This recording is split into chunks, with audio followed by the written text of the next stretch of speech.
I'm Leslie. And I'm Shelly. And we're Sisters in in Ebert. Ebert. Welcome back to another Movie Monday.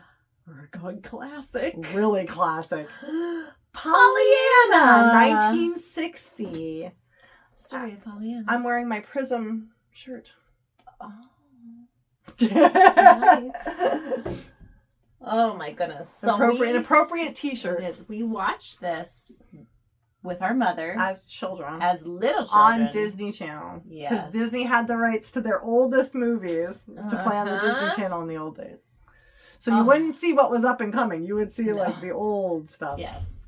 Ugh, this movie. I know. It was. Well, I was dreading watching this because it's very long. But I really enjoyed it. I did too. So spoiler. There were some moments I was like, all right, let's move this along. I have some thoughts that I wrote in though. So we'll get to Here we go. Buckle up. So we open, again, this is 1960. Haley Mills is the main character. Her first movie. We open up with a miner's Fanny jumping from the swinging rope into the swimming hole. And he was just a kid in the town, an extra. They asked for extras. And come be nude in this. I don't think they asked him to be nude. I just think he was. And they're like, sure, we'll leave this in. That's the first scene you see is his little Fanny jumping into the swimming hole as a train rolls into town. I was like, well, right off the bat, I've got some thoughts. A boy plays hoop stick, and I'm surprised they didn't edit it on Disney Plus too. They did not. They left it. They left one slip through the cracks. The butt cracks. Yes, the butt cracks. So a boy plays with a hoop stick, and two girls walk their dolls in the fanciest strollers you've ever seen in your life. Prams. At the prams. The hoop boy gets yelled at for horsing around when the train is coming, but secures a pressed chain from the train. Running over it. I thought he was pressing a penny, but it was a chain. It was a whole chain link. I'm surprised it didn't fly right off the track. Pollyanna arrives looking for her Aunt Polly. That's Haley Mills' Pollyanna.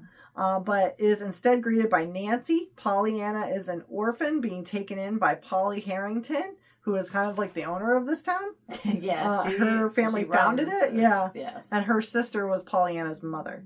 And is told immediately how lucky she is. I put very welcoming. You know, you're very lucky to be going in with your Aunt Polly instead of going to an orphan home. And I'm like, whoa. By the gruff lady with a passive husband. Yeah. Oh, yeah. Like, it's this lady in town. She's like, you're very lucky. And I'm like, has anybody spoken to a child in their life? One who just lost her parents. Both her parents at once. Well, no, it wasn't at once. Oh, wasn't? Her mother died long ago, and then her father was who just passed. Oh, I didn't. I thought they died together. You learn it in the book. Oh. In the book. Well, I'm going off the movie. No, you have to go off the book. So Pollyanna Whittier is Pollyanna, and she is taken to Aunt Polly's large home where apparently no one's ever spoken to a child in their life. Pollyanna is told not to touch anything, but immediately pokes around. I said, my kind of girl. She's curious. She's you. Yep. Aunt Polly is very involved in planning a fire and brimstone sermon with minister for some reason. Yes. This is a big theme in the book too. Yeah. Like the minister is very, I'm gonna yell at the whole town. By Aunt Polly's direction. Not in the book. Okay. It's him separate storyline. Pollyanna resembles Aunt Polly, and her parents were missionaries in the West Indies. That's why I said, like, I don't, they went away from the book because they went way away. Goodness.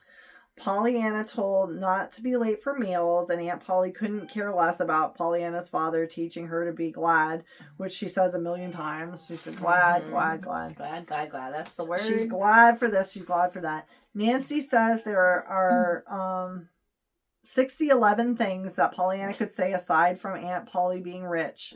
She's like, oh, it's very good that you're rich, you know?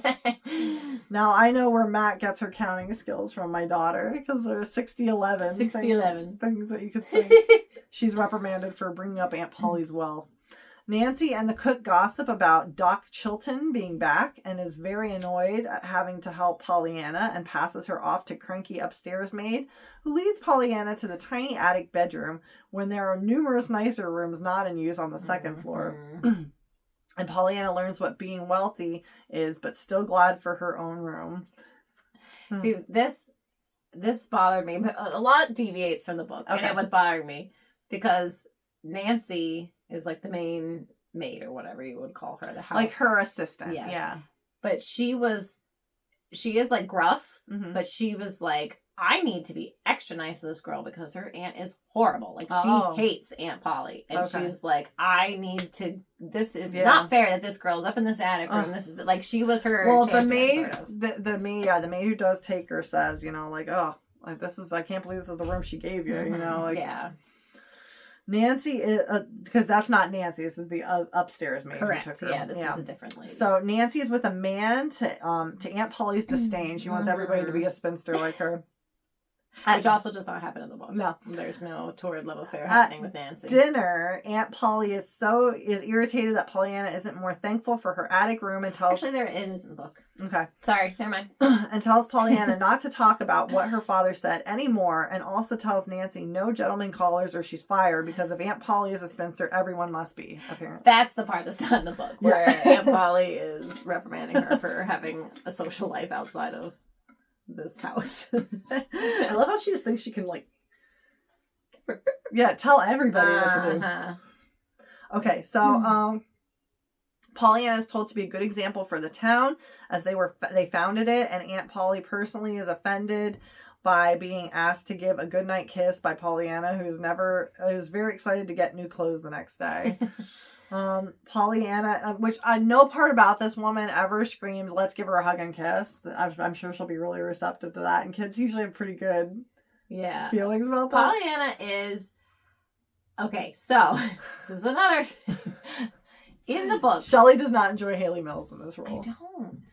In the book, Pollyanna is described as this overly perky, so excited, so happy, just everything cheerful, is glad. And Haley Mills is, oh, well, I guess and she's just, I don't think she was right for the role. She's fine, but she's not. I don't think she's Pollyanna. Okay. And they auditioned for like 300 girls. Oh. And then they were like, we can't find anybody. And then they saw Haley and they're like, her. She's the one. And did they just give up? They must have. Pollyanna gets fancy new clothes, but somehow looks the same. Because, like, these dresses all look the same to me. They're terrible. It's that early 1900s fashion. Where the waist is down at your hips for some reason. Yeah. And George kisses Nancy, who introduces him as her cousin Fred.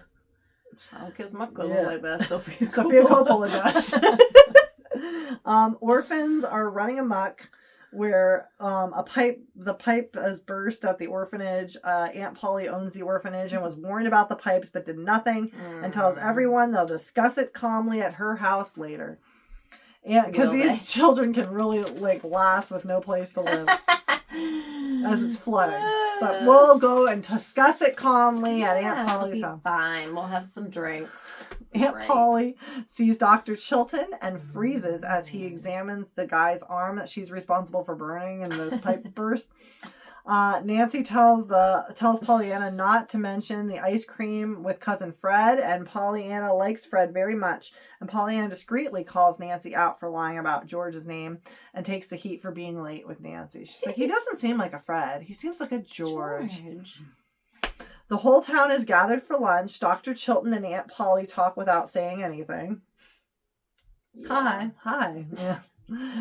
Pollyanna eavesdrops on the meeting after being told to scoot, but is seen by Doc Chilton, who doesn't give her away and gives her food in this bush thing. In the bush. Aunt Polly refuses to which reminded me, do you remember that show that is kind of lost to obscure childhood, Under the Umbrella Tree, where there is, like, the umbrella tree in the middle of the house? That's kind of what this reminded. Oh, no. It was a puppet show that used to be puppets. Yeah, there's Iggy the Iguana, Gloria the Gopher, and is it Billy the Blue Jay, maybe? Jake the Blue Jay. Yeah. No. It's not like a fever dream. No, it's not. There's a show, like a YouTube channel I've been watching lately, and he dives into, like, these fever dream shows that you feel like didn't exist, but you remember. So you're not alone in this. This one was, like, a Canadian produced one, and they made it so you could not, like, reproduce the likenesses. Like, they wanted to be completely for educational purposes and for children. So, like, it's just kind of been lost to time because there was no merch, there was no, marketing, there was nothing with it. It was just, like, a couple Canadian channels. I think it was on Disney. I think that's how we watched it, or PBS or something like that. but I feel like it was on early Disney. Okay. But I don't there was remember a this. great big mulberry tree, or the umbrella tree. It was growing through the house, and like that's where these animals lived. And, like Gloria had her den, the gopher, and like in the Were trunk there of like the tree. kids? Like It was like an actors? adult woman, and these puppets. Okay, move on. Okay, but anyways, this big bush in this house made me think about that. Pollyanna's It existed. I'm not the only one who remembers it. I really enjoyed it though when I was a kid. That was one of my favorites. Okay, so Aunt Polly refuses to update the whole building and would rather restore the. They want to tear it down and build a new building in the town, and they'll raise the money for it. But she would rather restore the dilapidated building because her grandfather built it.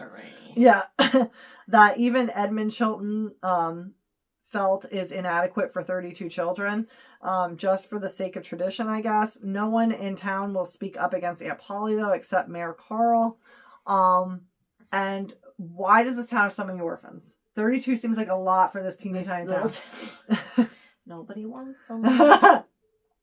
Pollyanna wonders if Edmund will marry Aunt Polly, as Nancy says they used to be friends, and other maids scoff at anyone ever wanting to marry old Pickle Face Harrington. Pickle Face! Yeah, that made me laugh. But the maid makes fun of Pollyanna for being glad all the time. The next day at church, the pastor delivers the fire and brimstone message, and Pollyanna is told not to stare at the orphans by Aunt Polly, as Pollyanna is a premier level orphan, not a pauper orphan, like these street urchins in the back. She is top tier orphan. Yeah, she's got the money. All maids' staff hate Sundays due to angry sermons, and Pollyanna talks about glad game and teaches the staff to be glad in every situation. Mm-hmm. Pollyanna wanders to the orphanage with thriving orphan population in that small town and meets Jimmy Beam, who shows her her trees can be doors and takes her fishing without a hook, and runs into Edmund, who can't remember what he fought with Aunt Polly about, and talks at length about her soft hair to her niece. I just remember her hair being so soft. Like it's like he said a couple times, creepy. Like, yeah. It was like it was going off into space. Yeah, it's like he's remembering the war or something. She left him with PTSD. Sometimes Pop would just sound like a wonder. Jimmy is obsessed with trees and takes Pollyanna trespassing to Old Man Pendergast's place to show her the best climbing tree in town. And they talk loudly together at length about it, but are caught by 55-year-old Pendergast. Which also bothers me. In the movie, or in the book, his name's Pendleton. Oh. Why did they change it? I don't know. To sound more gross? And Pollyanna runs off at first, but comes back for Jimmy, trespassing further. But then Jimmy runs off, and Pollyanna promises not to come back, and the parents are sued when kids, and parents sued when kids are hurt even back then. Because he doesn't want to get sued by the kids' parents. And he's like, well, I ain't got no parents! I feel like this was the 1960s. Coming into the early 1900s here. Like, I don't think people were getting sued so maybe. much back You never then. know. But yeah, but I was just laughing because I'm like, his guy was probably 55. Yeah, he did not look that old. And Aunt Polly's probably like 34, you know what I mean? Like, which again, this bothers me because in the book, Pendleton and Pollyanna have a whole relationship. Like, they go for walks every day, like pass each other, and she's glad at him, and he's gruff and mean every time, but she's wearing him down over time. So, like, they have this whole separate relationship outside of Jimmy Beam. Yeah. So, Pollyanna, well, we can't have a happy ending for Jimmy Bean if we don't. We couldn't. Well, no, they do. They do. No, I'm saying we couldn't do that if we don't set it up that he's the one, he's kind of the catalyst that gets her there. In the book, though. I know. We still get a happy ending for him. Pollyanna lingers, though, poking around the house and learns about prisms. Edmund comes to see Aunt Polly and reveals that he came back after 5 years away to see her, and she's too proper for her own good. And Aunt Polly desires to update the orphanage as he wants, and he doesn't like forced charity. Okay, Pollyanna, let's not care about these orphans. Let's just keep going tit for tat with each other. Pollyanna comes in as he leaves, and Aunt Polly finds out he likes her hair. Aunt Polly and the crew send Nancy and Pollyanna to deliver charity baskets and finish with Mrs. Snow, who's very crabby. Mrs. Snow is probably 45. I don't know. She had an adult daughter. Her adult daughter was probably 19. True. She was Nancy's age, so I mean. True. Nancy chats with Mildred, Mrs. Snow's daughter, who has no respect for a dying woman, is not allowed to go on the hayride the night before, at the spry age of 30. Because the daughter looked old. She probably wasn't, but yeah. Pollyanna charms Mrs. Snow with prisms and work together to string prisms. And so she also had prisms and took her prism knowledge. A prism man came through in town with a cart of prisms and was just selling them to everybody one day. Probably. The mayor tries to rally the town to come together as a community and oppose Aunt Polly, by raising money themselves to get out from under her thumb, and George put in charge of the entertainment committee to have a bazaar to raise money for the new orphanage. And Pollyanna is no snitch, baby. Oh, I love me a bazaar. Because she wants to be part of this too, so she's not going to tell me. Yeah, she's an orphan. She needs to get out and go to this bazaar. Pollyanna takes Jimmy back to see Mr. Pendergast, who is secretly delighted to see her begrudgingly. And begrudgingly lets her string prisms up in his house too, and asks Mr. Pendergast to help with a stand at the bazaar to sell rainbow makers, and then tries to pull Mrs. Snow to make a patchwork quilt as she's picking out the finishing touches for her casket. With the casket man at the house. She's like, I'm choosing my casket. Yeah. Leave me alone. Oh, this lace is very fine. Pollyanna doesn't want Mrs. Snow to die and tells her about her father and teaches her the glad game. And that her dad came up with when she couldn't have a doll. They were missionaries, so whatever the mission sent was what they got.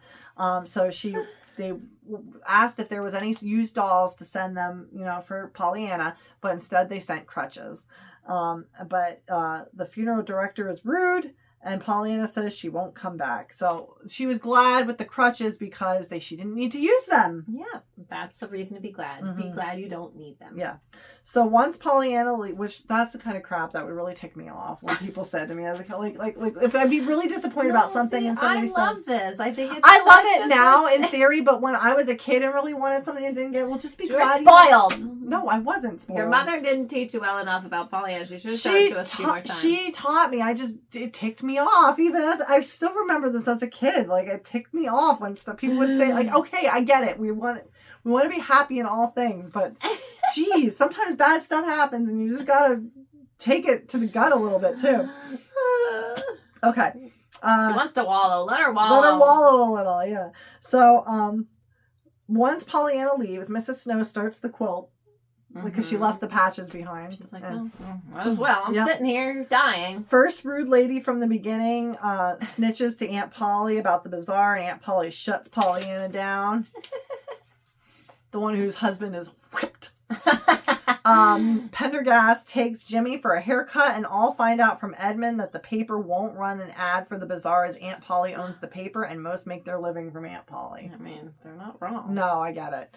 Edmund goes to see Aunt Polly and calls her out for not trusting anyone and can't give love to anyone. Aunt Polly goes upstairs and takes money off her hair.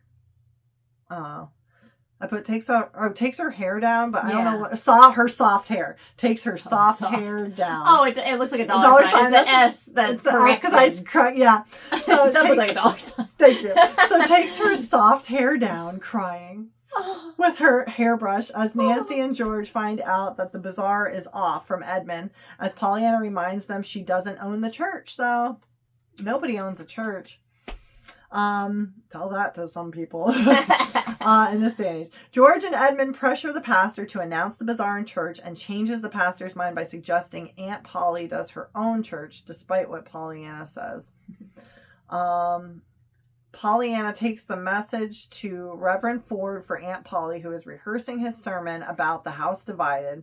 He is yelling into the fields. Yeah, into the abyss.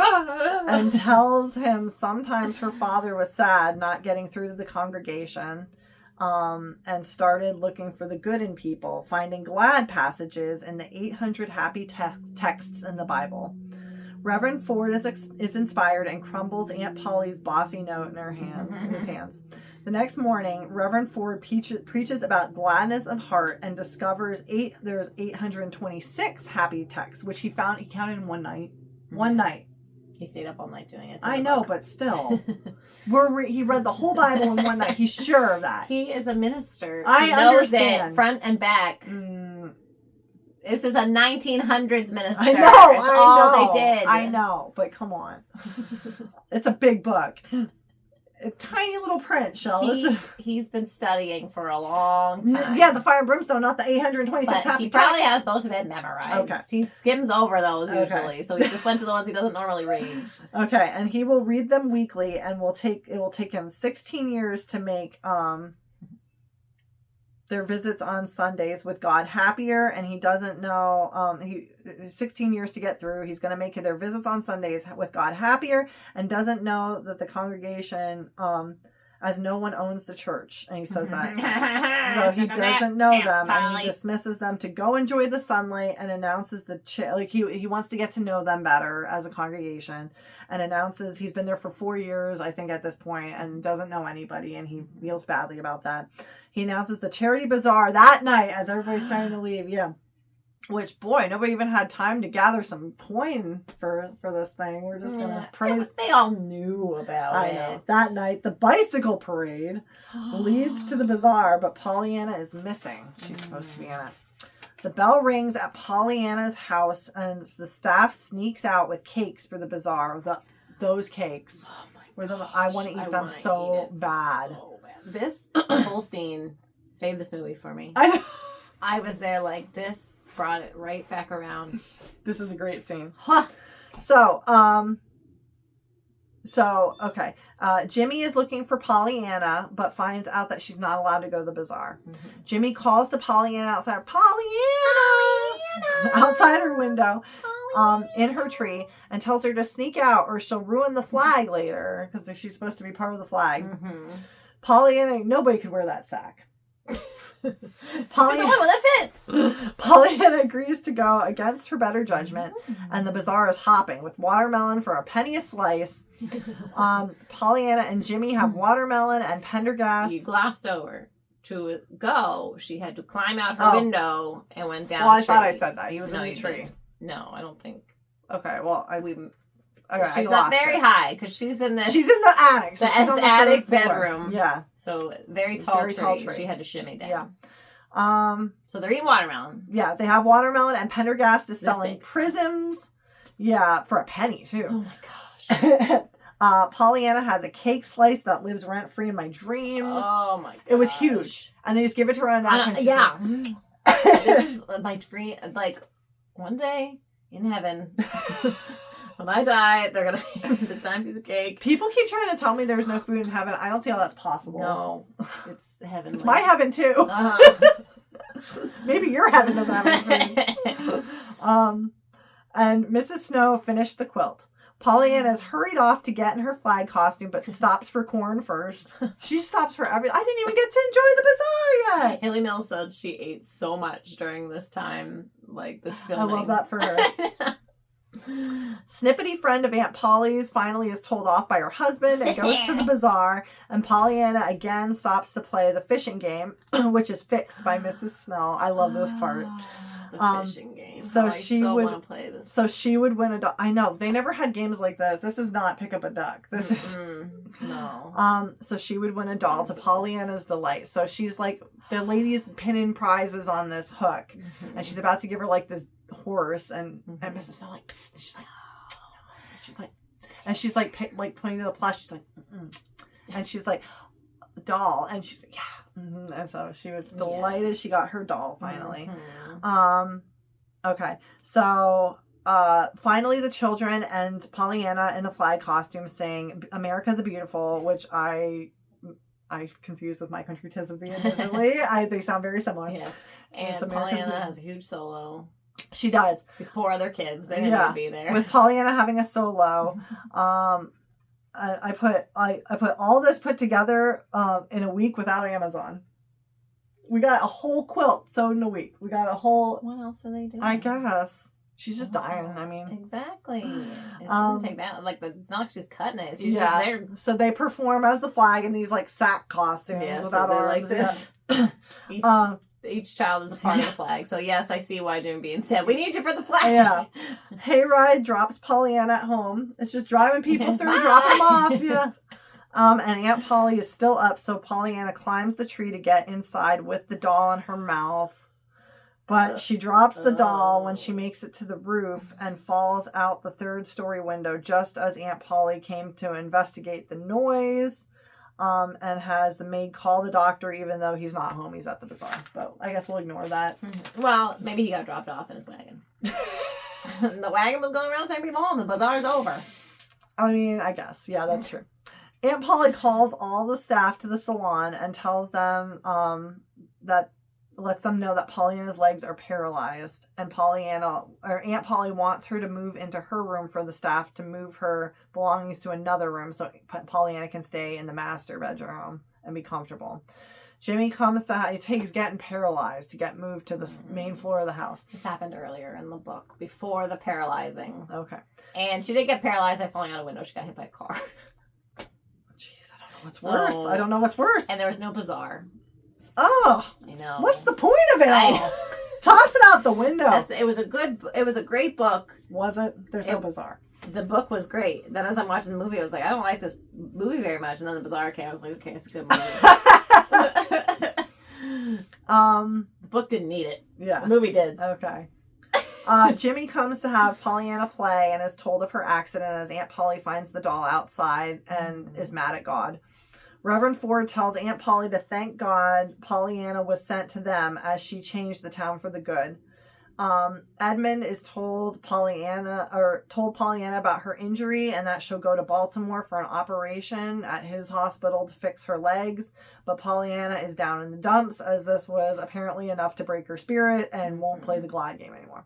So even though we're going to go get fixed up, life just sucks. Yeah. We're Cecilia Lisboning out. Yes. So in the book, I keep doing this, I know. Sorry. But like, she is so glad all the time. Yeah. So then when this accident happens and her gladness is all gone, it's a shock. Whereas this just seems like Haley Mills is like, yep. Life sucks. Yep. And so the contrast isn't there. First time in orphan. And she didn't know she was going to get fixed, like in the book too. She didn't know. Okay.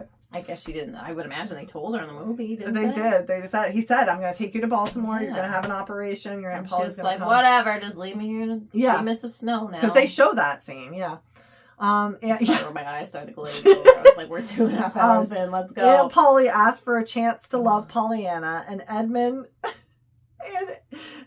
Edmund. Aunt Polly and Pollyanna are leaving for Baltimore immediately, but Edmund is worried Pollyanna is depressed and must have a better attitude to heal.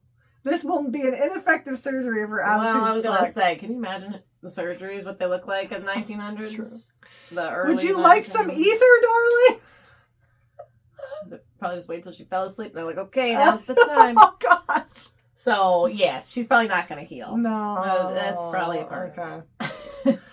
Edmund says he and Aunt Polly can give Pollyanna love together. I put out of nowhere. They just fixed their relationship. Yep. Yeah. Yep. It took an orphan getting paralyzed for the two of them. It makes much more sense in the book. As the whole town... Read the book. As the whole town shows up with gifts and multiple dogs for Pollyanna, even the orphans brought her gifts. Yeah. And dogs. They probably the orphans and the Simpsons. You all we have. And Aunt Polly lets them up to take over Pollyanna's room. And Edmund carries her down to the parlor to see all of them standing there silently like goons, not saying a word. I put, because they're just all like, like she comes like, we're not telling you get well or anything. No. We're just staring at the spectacle.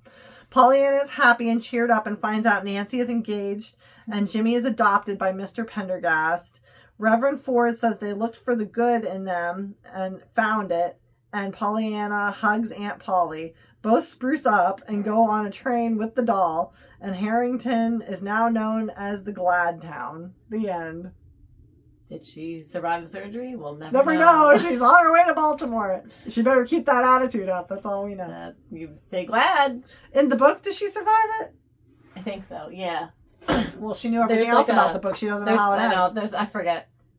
Yes, pretty soon they say, I can go home. I wish I could walk all the way there. I don't think I will ever ride anywhere anymore. It'll be so good just to walk. Oh, I'm so glad. Oh, I wish you would have read that. What? The rejoice always, pray continually, give thanks in all circumstances, for this is God's will for you in Christ Jesus. 1 Thessalonians chapter 5, verses 16 through 18. And then, shout for joy to the Lord, all the earth. Worship the Lord with gladness. Come before him with joyful songs. Psalm 100, verses 1 and 2. Pollyanna. So she lives. Pollyanna lives. Because it doesn't tell us. Who knows what Disney We assume she is because she comes back in the Parent Trap, but... The Parent Trap. Do you have any fun facts? So Walt Disney hand selected her, right? I believe so, and took her to Disneyland like before they started filming. And what's Disney's wife's name? Lillian? Yes, Lillian. Because the Lily Bell is her. So that's the daughter, isn't it? Isn't Lily Bell for the daughter? Their daughter. No, I think Lillian is the wife. Okay. So they took her to Disneyland for the day, and then she came to their house or whatever. They were eating all this food. Yeah. But so then she was like, Disney's wife was like, "Are you excited to start the film?" And she was like, "What film?" Oh, she forgot why she was there. What? And then they're all like, and then they all laughed. And I'm like, I can picture Haley Mills being like, "What film?" Continue doing. Let's just say the bar was a lot lower for child stars then than it is now. I'll tell you that. What film? And Haley Mills won a junior Oscar for this. Oh. That was like the last time there was like a junior Oscar given, not just a regular Oscar. What is it with Disney and these special Oscars? Because like the first one for Snow White for the animated feature had all the mini Oscars. Yeah. But so then when she was 15, it was stolen from her house, along with a whole bunch of her other belongings, including her underwear. Anthony Michael Hall, where were you? Yeah. And then her mother got a call from a person that said they found the Oscar in a ditch. And, like, can they bring it to her? And so they said, yeah. It was the guy that stole the stuff. The police arrested him then for question. Well, they brought him in for questioning. And then they found out he had everything. He got arrested. Why does this remind me of the guy with Buzzy? In recent years, the guy who stole, allegedly stole Buzzy. So then, years later, they give Haley Mills a new Oscar, a replacement Oscar. That gets stolen in the 80s from her house. I'm like, this lady needs locks. She never recovered that one. She never got that back. What kind of security system is not at Haley Mills' estate? You could just walk right in there. She's so glad to have you there. You just waltz right in. What I was saying about Buzzy, in recent years there's an animatronic that's gone missing from Disney named Buzzy. He was in the something Epcot. It was the it was the Pavilion of Life, but it was the Body Wars. And he was in near Body Wars. Buzzy, he was just kind of chilling there for like 20 years. No, he wasn't in storage. He was they shut the thing. They shut the door, but left it kind of abandoned there, and he's just chilling there in the dark. As people broke in and stole it. And this is not like they're heavy, like it's an animatronic. I know. So Buzzy's still missing. 100%. But the guy that they kind of like arrested for it had like a bunch of other memorabilia that he stole too. Like he was stealing costumes from the Haunted Mansion and selling them and all kinds. Did he have Haley Mills' Oscar? Her replacement Oscar? I don't know, but they sold Buzzy's hat and his jacket. And a pro basketball player bought it not knowing it was stolen. And he's the one who kind of turned it in and said, I had no idea this was a stolen merchandise. Oh my gosh. He bought it on eBay. Yeah. So it's still a whole lore that's actively kind of being investigated. But that's what made me think of like how like the guy we bring in who found it. Whoops. Whoopsie doodle.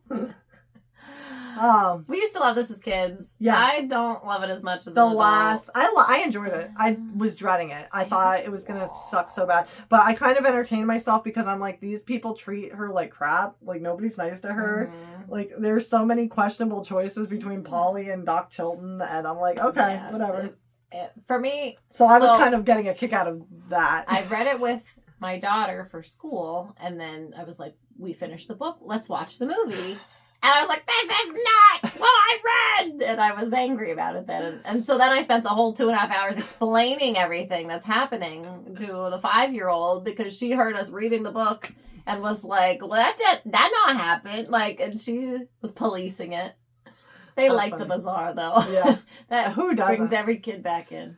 The cake and the game, I'm like there for. Oh, yeah. I could even do with the flag singing. Like, that's... Yeah, that was nice. And the bicycle parade was neat to see. I question it. I question that all these people had bicycles, but... I mean, that's how you get around back then. Oh, yeah. Yeah. What do you think? Harrington, the Glad Town. Have you ever been? Named after Polly's father or whatever. Okay. Shelley is very soft. I'm okay. All right. Like and subscribe. Bye. Please follow us at Sisters and Ebert on Facebook and Instagram. Like, follow, subscribe, comment. We really appreciate all the support on YouTube and on social media. And we'll see you next week at the movies.